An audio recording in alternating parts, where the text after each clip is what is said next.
Dans le petit village de Ngoko, niché au cœur de la forêt équatoriale, vivait une communauté soudée, préservant jalousement ses traditions ancestrales. C'était un village où la modernité n'avait guère pénétré, et où les croyances et les légendes étaient profondément enracinées dans le quotidien des habitants. Parmi ces légendes, l'une des plus redoutées était celle de la poupée maudite. Fatou, une jeune fille de 15 ans, vivait avec sa grand-mère, Néné, une guérisseuse respectée du village. Néné connaissait tous les secrets des plantes médicinales et des esprits de la forêt. Un matin, alors que Fatou aidait sa grand-mère à ramasser des herbes dans la jungle, elle aperçut un étrange objet enfoui sous des racines tordues. En dégageant soigneusement la terre, elle découvrit une vieille poupée en bois, usée par le temps mais ornée de motifs mystérieux. Curieuse, Fatou emporta la poupée chez elle. Néné, en voyant l'objet, pâlit et demanda à Fatou où elle l'avait trouvé. Après avoir écouté les explications de sa petite fille, Néné raconta l'histoire de la poupée maudite. Il y a plusieurs générations, une grande sorcière, Akissi, avait été bannie du village pour avoir pratiqué des rituels interdits. Avant de partir, elle avait maudit une poupée de bois en promettant de revenir pour se venger. La poupée devait apporter malheur et destruction à quiconque la trouvait. Les anciens du village avaient caché la poupée dans la forêt, espérant que personne ne la retrouverait jamais. Néné expliqua que la présence de la poupée annonçait un grand danger pour le village. Elle décida d'aller consulter les esprits pour obtenir des conseils. Pendant ce temps, Fatou sentit une étrange connexion avec la poupée. La nuit venue, elle rêva d'Akissi, qui lui parla dans une langue ancienne que Fatou comprenait mystérieusement. La sorcière lui révéla que seule une personne de son sang pouvait lever la malédiction, et que Fatou devait accomplir cette tâche. Le lendemain, Néné et Fatou se rendirent chez le chef du village pour lui raconter la découverte et les révélations. Le chef, un homme sage nommé Bako, réunit les anciens du village pour discuter des actions à entreprendre. Ensemble, ils décidèrent que Fatou devait entreprendre un voyage initiatique pour lever la malédiction. Guidée par les conseils de sa grand-mère et des anciens, Fatou se prépara pour son voyage. Elle devait trouver le sanctuaire d'Akissi, un lieu caché dans les profondeurs de la jungle, où elle pourrait accomplir le rituel de purification. Accompagnée de son ami d'enfance, Karim, Fatou s'aventura dans la forêt. Le voyage était périlleux, avec des créatures mystérieuses et des pièges naturels à chaque tournant. Au fil des jours, les deux amis développèrent une complicité et une force qui les aidèrent à surmonter les obstacles. En chemin, ils rencontrèrent des esprits bienveillants qui les guidèrent et leur offrirent des conseils précieux. Chaque rencontre enrichissait leur savoir et leur préparation pour affronter Akissi. Après des semaines de voyage, Fatou et Karim arrivèrent enfin au sanctuaire d'Akissi. La sorcière, maintenant un esprit puissant, apparut devant eux. Fatou, armée de la sagesse des esprits et de la force intérieure qu'elle avait développée, commença le rituel pour lever la malédiction. Akissi tenta de la détourner, lui offrant des pouvoirs et des richesses en échange de sa soumission. Mais Fatou, déterminée à sauver son village, refusa.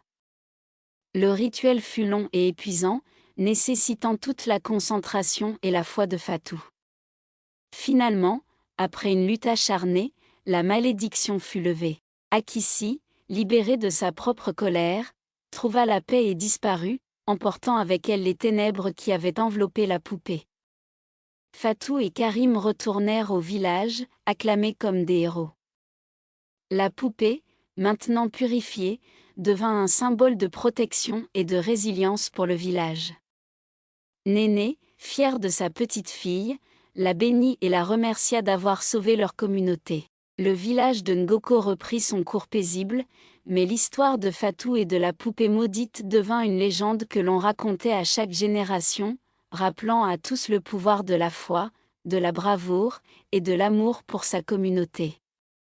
La levée de la malédiction apporta une nouvelle ère de prospérité au village de Ngoko. Les récoltes furent abondantes, les enfants en meilleure santé, et les animaux de la forêt plus nombreux. Mais l'histoire de Fatou et Karim ne s'arrêta pas là. Les deux jeunes héros continuèrent d'apprendre et de grandir, guidés par leurs expériences et les sages conseils de leurs aînés. Cependant, la paix retrouvée attira l'attention des voisins du village, certains bienveillants, d'autres moins. Des marchands et des voyageurs commencèrent à affluer, curieux de découvrir le secret du bonheur de Ngoko. Parmi eux, une mystérieuse femme du nom de Zara, une érudite voyageuse, prétendait connaître de nombreuses légendes anciennes. Elle apporta des livres anciens et des artefacts exotiques, captivant l'attention des villageois, et particulièrement celle de Fatou. Zara, fascinée par l'histoire de la poupée maudite, demanda à consulter Fatou et Néné. Elle révéla qu'elle avait entendu parler d'une ancienne prophétie liée à Akissi. Selon cette prophétie, la levée de la malédiction n'était que la première étape. Une force encore plus sombre, cachée dans les entrailles de la forêt, menaçait de se réveiller. Zara montra des symboles gravés dans ses livres qui correspondaient étrangement à ceux de la poupée. Intrigués et inquiètes, Fatou et Néné décidèrent de collaborer avec Zara pour en savoir plus sur cette prophétie. Ensemble, elles consultèrent les esprits de la forêt et entreprirent des recherches approfondies dans les anciens écrits du village. Les recherches révélèrent l'existence de 3 artefacts sacrés nécessaires pour sceller définitivement le maléfice d'Akissi. Ces artefacts étaient dispersés à travers la forêt, chacun gardé par un esprit protecteur. Fatou, Karim et Zara formèrent une équipe pour retrouver ces artefacts. Leur quête les mena à travers des paysages variés et hostiles, de marécages traîtres à des montagnes escarpées. Lors de leur voyage, ils rencontrèrent divers personnages, des tribus cachées, des guérisseurs solitaires, et des esprits anciens. Chacune de ces rencontres apporta son lot de défis et de leçons, renforçant les liens entre les membres de l'équipe. Les artefacts, eux-mêmes, étaient des objets de grand pouvoir, une amulette d'obsidienne, un sceptre en bois d'ébène, et un cristal de quartz. Le premier artefact, l'amulette d'obsidienne, était gardé par un esprit de l'eau nommé Mamiwata. Pour obtenir l'amulette, l'équipe devait prouver leur pureté d'intention et leur bravoure. Mamiwata les soumit à des épreuves difficiles, testant leur loyauté et leur détermination. Fatou, grâce à sa connexion avec les esprits et son courage indomptable, réussit à convaincre Mamiwata de leur permettre de prendre l'amulette. Le second artefact, le sceptre en bois d'ébène, était caché dans une forêt enchantée protégée par un esprit de la terre nommé Goliath. Ce gardien imposant posa des énigmes et des défis physiques à l'équipe. Karim, avec sa force et son ingéniosité, joua un rôle crucial pour surmonter les épreuves. Grâce à la coopération et à l'amitié qui unissaient l'équipe, ils purent obtenir le sceptre. Le dernier artefact, le cristal de quartz, était gardé par un esprit du vent nommé Ntuma. Cet esprit, imprévisible et capricieux, demandait une démonstration de sagesse et de vision. Zara, avec ses connaissances érudites et sa perspicacité, guida l'équipe à travers les défis de Ntuma.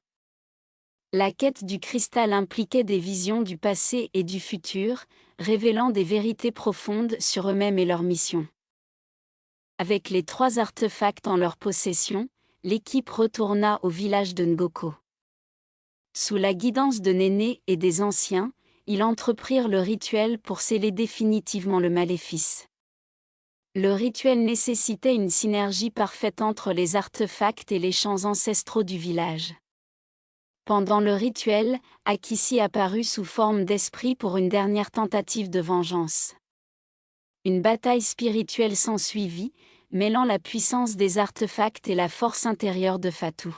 Finalement, grâce à leur courage et leur unité, l'équipe réussit à sceller le maléfice, libérant définitivement Akissi et assurant la paix et la prospérité pour les générations futures. Le village de Ngoko célébra la victoire avec des festivités grandioses. Fatou et Karim furent honorés comme des héros, et Zara fut accueillie comme une alliée précieuse. La légende de la poupée maudite devint un symbole de courage, de résilience, et de l'importance des traditions. Fatou, ayant découvert ses propres capacités et sa connexion profonde avec les esprits, commença à apprendre davantage auprès de Néné pour un jour devenir une grande guérisseuse. Karim, renforcé par ses expériences, devint un protecteur respecté du village. Zara, après avoir partagé ses connaissances, repartit pour d'autres aventures, promettant de revenir un jour.